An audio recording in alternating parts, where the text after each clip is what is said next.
반갑습니다. 방금 소개받은 국가보안법 7조부터 폐지운동 시민연대 상임대표를 맡고 있습니다. 박리자입니다. 네, 저는 30여 년 이상 근무했고요. 그리고 현재는 성공회대학교에서 교육학 관련 연구교수로 일하고 있습니다. 저는 국가보안법으로 교단을 떠난 피해자이기도 합니다. 여러분들께서 저를 소개할 때 국가보안법 7조부터 단체라고 소개를 받으셨죠. 아마 이름 중에 부터라는 조사가 붙은 단체는 어느 곳에서도 볼 수 없었을 것입니다. 맞지 않나요? 네. 국가보안법은 그 자체가 헌법 위에 군림하는 우리 국민의 기본권을 침해하는 악법 중에 악법입니다. 차마 법이라고도 얘기할 수 없을 정도의 엄청난 나쁜 그런 독재 정치의 도구라고 조금 전에 이자훈 회장님께서도 자세히 말씀해 주셨는데요. 민주주의를 해치는 역사적인 과정은 충분히 여러분들이 알고 있을 것이라고 생각하고요. 이것이 우리 아이들의 교육에 미치는 영향을 말씀드리고자 합니다. 우리 학교 교육이나 또는 가정교육, 사회교육 과정에서 우리 아이들이 자라면서 보고 듣고 느끼는 것은 너무나도 나쁜 피해를 주고 있는 국가보안법 7조입니다. 북에 대해서는 알고 싶어 해서도 궁금해 해서도 또는 관심을 가져서도 안 되는 그 자체가 위법이 되는 그런 법이 바로 7조 입니다.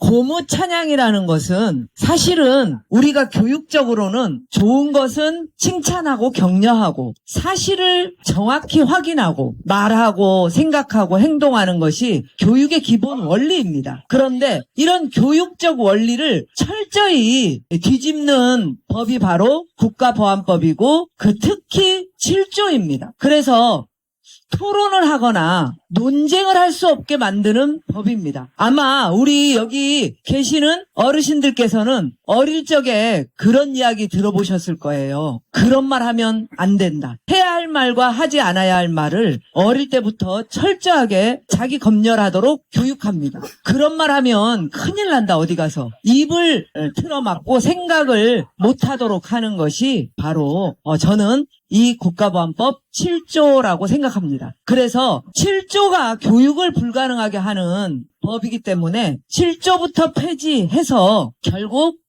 토론하고 논쟁하고 사실에 대해서 정확히 인식할 수 있는 성장 과정을 거치면서 국가보안법이 될 수 있도록 함께 힘을 모을 수 있다라고 생각합니다. 여러분들이 잘 아시겠지만 저는 국가보안법 7조의 적을 위로한다는 정을 알면서 라는 그 구절은 우리 헌법에 보장된 민주공화국이다. 민주공화국의 주인은 모든 권력은 국민으로부터 나온다라는 이 부분을 정면으로 도전하고 무효화시키는 엄청난 악법이라고 생각합니다. 제가 재판을 받으면서 느꼈던 것은 책을 읽거나 관심을 갖거나 어떤 행동을 할 때 저는 교육자이고 중학교 교사였기 때문에 모든 것이 우리 교육에 어떤 영향을 미칠 것인가를 중심으로 가치 판단을 하고 행동합니다. 그런데 이 사람들은 제 서재에 1000권이 넘는 책이 있음에도 불구하고 선택적으로 검사나 경찰이 자기들이 자의적으로 판단해서 책을 한두 권 가져가서 그걸로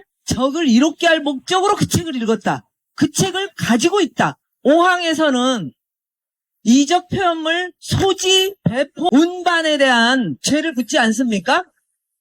너무나도 어처구니가 없는 거예요. 말이 안 되는 거죠. 그래서 제가 나 그런 목적이 아니다. 그렇게 아무리 얘기를 해도 그 목적이 아니라는 것을 증명하라는 이런 엉터리 법이 세상에 어디 있습니까? 이거는 자기 나라의 구성원인 주인인 국민의 생각과 말을 부정하고 그리고 무조건 처벌하기 위한 아주 극악한 법이라는 사실입니다. 목적은 누가 가장 잘 알고 있습니까? 행동을 한 당사자가 가장 잘 알고 있습니다. 그래서 당사자가 이러이러한 목적이라 하면 당연히 존중해줘야 되는 법인데 만고의 진리인데 교육적 목적인데 이 국가보안법은 당사자의 행위를 철저하게 규정하면서 부정하고 말과 행동을 부정하는 자기 검열을 강요하는 법이다. 그래서 제가 이 부분이 교육적으로 우리 아이들의 미래, 성장하고 있는 우리 아이들의 미래를 어떻게 재단하는지에 대해서 지속적으로 토론회를 진행해 오고 있습니다.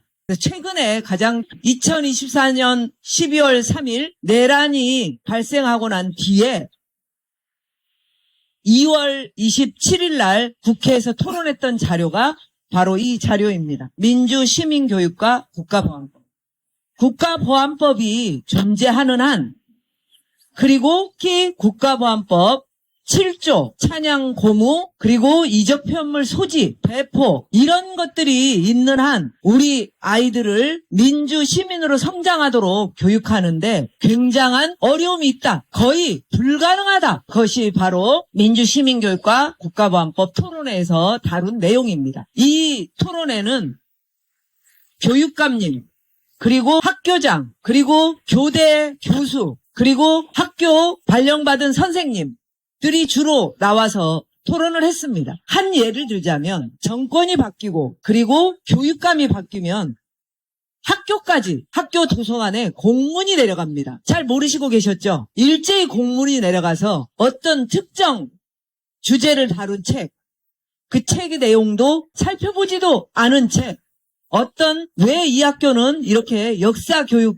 서적이 많냐? 왜 이 학교는 이런 특정 출판사의 서적이 많냐? 이런 형태로 조사해서 제출할 것을 요청받습니다. 공문으로 내리는 거죠. 그리고 본인들이 문제가 있다고 생각하는 책은 읽어보지도 않고 이 책을 사도록 요청한 사람들이 누구냐? 명단을 제출하라. 이게 몇 년 전 것까지 다 조사를 해서 압수합니다. 이게 학교 도서관 운영하는 사서 선생님들의 가장 큰 고충입니다. 아마 언론에 대대적으로 보도되었던 건 우리 한강의 소설이 폐기 처분되었다는 것.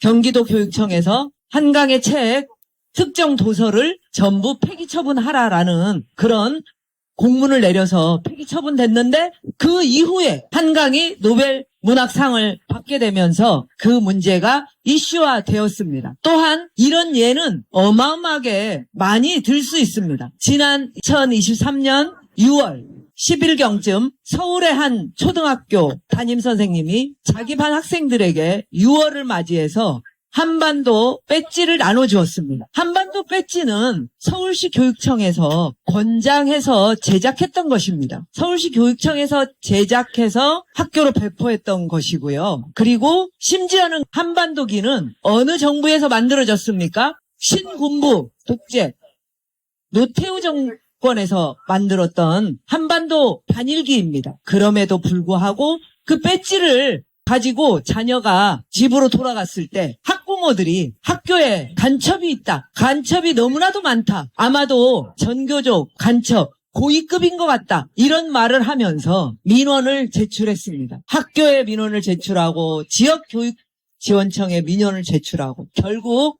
결론은 어떻게 되었을까요? 그 담임선생님은 담임직에서 물러났습니다. 이런 일이 어떻게 1세기 대한민국에서 그것도 우리 아이들을 교육하는 학교에서 버젓하게 진행될 수 있겠습니까? 그것은 바로 국가보안법이 존재하기 때문입니다. 현실법으로. 그리고 특히 7조, 고무, 찬양 이런 것들을 단죄하는 벌로 단죄하는 현행법이 존재하기 때문에 이런 말도 안 되는 비상식적이고 비교육적인 일들이 진행된다는 것입니다. 저는 이 과정에서 그 선생님이 받을 고통도 너무나도 안타깝고 슬프지만 더 우리가 주목해서 봐야 될 부분은 이 과정에서 받을 어린 초등학생의 상처입니다. 그 초등학생들이 담임선생님이 나눠준 한반도기가 그려진 배지를 반갑게 받아들고 집에 갔는데 부모님의 반응이 그런 반응이었을 때 그리고 또 전체 아이들이 부모님 또 찬성한 부모님들도 계셨을 거 아닙니까? 그런데 그 다음에 벌어지는 게 우리 담임선생님이 계속 담임을 할 수 없는 이런 상황이었을 때 얼마나 무섭고 그 일생 동안 그 사건은 그 아이들에게 각인될 거라고 감히 말씀드리고, 이것이 언론에 보도되는 순간 어느 누구 선생님들이 마음이 편한 선생님이 있겠으며 어떤 아이들이 제대로 자연스럽게 토론하고 그리고 이런 사안에 대해서 잘못됐다고 문제를 제기할 수 있겠습니까? 아마 전 국민이 후쿠시마 오염수 방류에 대해서 반대 80%가 넘었습니다. 그런데 어떻게 했습니까? 국정원. 그리고 당시 대통령이었던 전 윤석열 씨 뭐라고 말했습니까? 2개 사주를 받아서 이렇게 매도를 한 나머지 학교 안에서 후쿠시마 오염수 방류를 토론할 수가 없는 지경에 이르는 겁니다. 우리의 안전과 생명과 관련된 문제도 이런 식으로 이념적 잣대로 탄압을 하기 때문에 제대로 된 토론이 없이 그저 묵묵부답으로 주어진 지식대로만 얘기하는 이 학교가 21교실로 존재하기 어렵습니다. 그래서 저는 가장 먼저 폐지돼야 할 법이 국가보안법이고 그리고 특히 그중에서도 7조 다 폐지해야 맞지만 그게 현실적으로 여러 가지 어려움이 있다면 7조부터 폐지해서 토론과 그리고 말과 표현이 가능한 그런 나라로 만들자라는 제안을 드리는 것입니다. 제가 국가보안법 7조 5항으로 결국 유죄를 받았죠. 1차 재판에서 1심에서 유죄를 받고 학교에 계속 근무를 하는데요. 하루는 이런 일이 있었습니다. 제가 재판 받으러 갈 때마다 제가 도서관 담당자를 겸했으니까 도서관에 미안합니다. 제가 이러이러한 일로 재판을 받고 있는데 돌아와서 잘 열겠습니다. 오늘 오후는 도서관을 열지 못합니다. 이렇게 게시하고 가기 때문에 아이들이 알고 있었습니다. 어느 날은 제가 수업을 마치고 복도를 오는데 복도에 아이들이 엄청나게 몰려서 에워싸고 있는 거예요. 싸움이 벌어진 거죠. 그래서 제가 그 아이들을 헤집고 들어가서 봤더니 제가 가르치는 반 아이와 제가 가르치지 않는 같은 1학년 반 아이가 죽을 듯이 싸우고 있었습니다. 제가 아는 우리 반 아이를 껴안고 네가 참어. 같이 가서 일단 이야기를 해보자. 두 아이를 데리고 교무실로 왔습니다. 제가 왜 그렇게 원수처럼 싸웠어? 라고 물어보니까 우리 반 제가 수업을 가르치는 그 아이가 닭똥 같은 눈물을 흘리면서 저 새끼가 선생님 간첩이라고. 그러니까 같이 싸웠던 애가 뭐라고 말해요? 야, 너는 네이버도 안 보냐? 이렇게 얘기하더라고요. 그러니까 내가 가르쳤던 반 아이가 뭐라고 말해요? 야, 우리 선생님 착해! 이러고 울더라고요. 그래서 제가 이렇게 말했습니다. 두 아이 다에게 너무나 미안하고 이거는 어른들이 해결해야 할 일을 해결하지 못해서 이런 일이 생긴 것이다. 너무나 미안하니 선생님이 이 문제를 잘 해결할 수 있도록 너희들은 이 문제로 제발 싸우지 말아달라. 이렇게 말하면서 두 아이를 보내고 난 뒤에 저는 교무실 책상에 엎드려서 진짜 퇴근 시간을 잊고 울었던 것 같아요. 지금도 그 이야기를 하려고 하면 먼저 가슴이 울컥 눈물이 나옵니다. 이게 국가보안법이 우리 아이들에게 남겨준 일상입니다. 그리고 이번 비상계엄 내란 진행 과정에서도 얼마나 많이 빨갱이, 간첩, 특히 비상계엄 포고령 1호에 반국가 세력을 몰아내기 위한 부분이라는 거를 대통령이란 자가 그런 얘기를 함으로써 많은 학생들은 진실을 제대로 알고 있지만 모든 학생들이 100% 그렇지는 않거든요.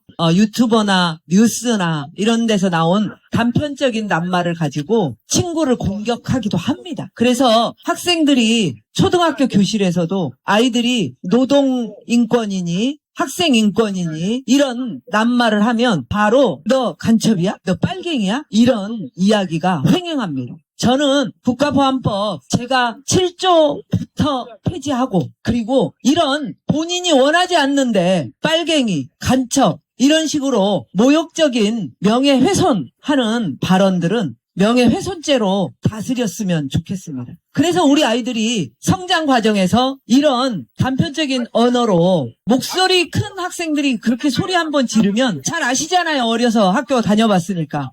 합리적이고 판단력 잘하는 아이도 그에 맞서서 싸우기는 굉장히 어려운 것이 현실입니다. 왜냐하면 국가보안법이라는 현행법이 있다는 것을 아이들이 어린 시절부터 알고 있기 때문입니다. 그런 행위로 무고하게, 억울하게 희생된 역사가 지금도 이어지고 있기 때문입니다. 그래서 역사 교육을 바로 세우기 위해서 우리의 민주화 운동의 역사를 제대로 교육하기 위해서는 국가보안법이 되어야 합니다. 왜냐하면 4.3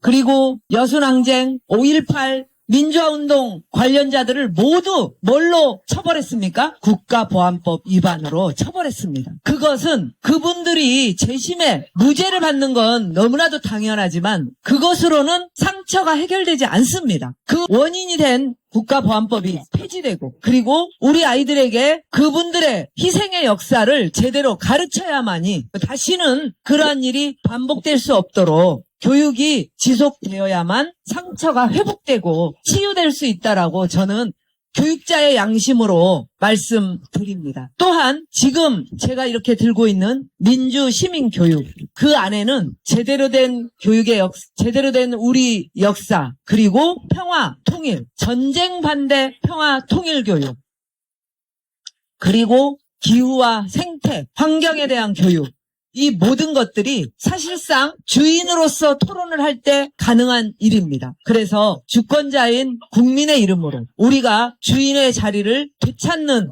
마음으로 저는 국가보안법이 되어야 하고 그리고 국가보안법 7조는 하루속히 역사 속으로 사라져야 된다고 생각합니다. 저는 이 부분은 헌법재판소에 맡길 수가 없는 부분이라고 생각합니다. 헌법재판소에서는 이미 저희가 위헌재청 2000 위헌재청 국가보안법 7조에 대한 위헌재청이 헌법재판소에 있었고요. 헌법소원도 있었습니다. 위헌재청은 지방 법원에서 법원 재판을 하는 과정에서 도저히 재판을 하기 어렵기 때문에 판사들이 합의해서 위헌재청을 한 것입니다. 그럼에도 불구하고 수년 결론을 내리지 않고 끌다가 결국 2023년 9월 26일 두 가지 판결을 했습니다. 국가보안법 7조는 표현의 자유 제한해야 되기 때문에 합헌이다. 북의 전단살포 금지법은 표현의 자유를 보장해야 되기 때문에 위헌이다. 그래서 2023년 9월 26일 이후로 북의 전단살포를 진행하지 않았습니까? 표현의 자유를 가지고 이렇게 자의적으로 위헌적으로 판결을 하는 이런 부분으로는 헌법의 표현의 자유는 보장되지 않습니다. 저는 이번에 빛의 혁명을 통해서 만들어지는 정권, 새로운 정부 하에서는 입법 과정을 통해서 반드시 국가보안법이 폐지되고 그리고 국가보안법 7조, 2조 역사 속으로 완전히 사라지기를 바라면서 그리고 더 많은 사람과 함께 이 문제를 공유하고 해결하기 위해서 동참해 주시기를 요청드립니다. 감사합니다. 국가보안법 7조부터 폐지운동 시민연대는 교육자들과 교사들이 만든 단체입니다. 5년 전에 만들었고요. 21년 1월 25일 날 결성했습니다. 어제가 4월 28일 월요일이었죠. 월요일마다 11시 30분부터 12시 30분까지 국회 앞에서 국가보안법 폐지, 국가보안법 7조부터 폐지 같이 목소리를 높이면서 진행하고 있습니다. 원래 헌법재판소 앞에서 진행하다 아까 말씀드린 2023년 9월 6일 이후부터는 국회로 가서 입법 투쟁을 하고 있습니다. 널리 좀 알려주시고요. 저는 국가보안법의 문제를 사문화되었지 않느냐 그리고 재심을 통해서 무죄를 많이 받고 있기 때문에 문제가 없지 않느냐 이렇게 생각하는 분들에게 경고 말씀드립니다. 국가보안법이 살아있는 한 우리 아이들의 말과 생각의 자유가 보장되지 않습니다. 지금 세계적으로 유비쿼터스 시대라고 얼마나 많은 정보들이 실시간으로 세계적으로 넘나들며 그리고 AI를 통해서 얼마나 많은 정보와 지식들이 오고 갑니까? 이 속에서 우리 아이들이 그렇게 자기 검열에 갇혀 있으면 상의 자유와 표현의 자유가 보장되지 않는 교육에서는 인재를 기를 수가 없습니다. 그래서 교육적 관점에서 저는 이 문제를 새롭게 우리 아이들의 미래를 열어주는 우리 어른들의 해야 할 일이라고 강조해서 말씀드립니다. 감사합니다.